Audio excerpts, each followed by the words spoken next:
तो आप सबको सलाम, नमस्ते, सत श्री अकाल। दोस्तों मैं आपको एक गाना सुनाती हूँ, आप मुझे सपोर्ट कीजिए। कहे बाबा अखिलेश दिनवा नइखे दूर, हमरा नाम से चिन्हैबू हो जैबू मशहूर।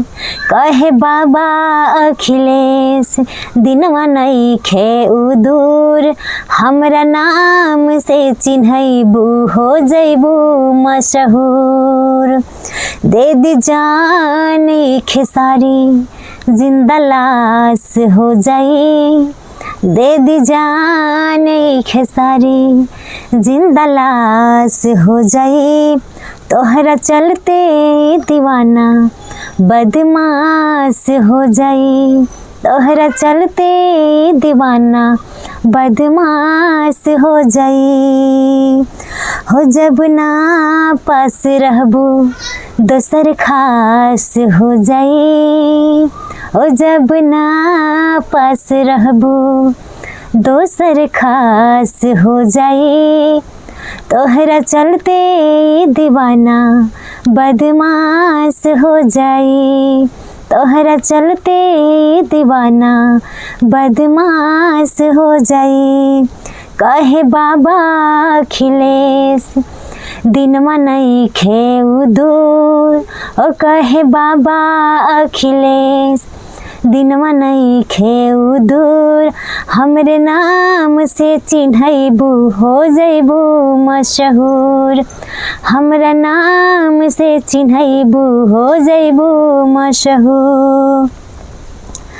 अब बचले बाका सब नाश हो जाई, अब बचले बाका सब नाश हो जाई।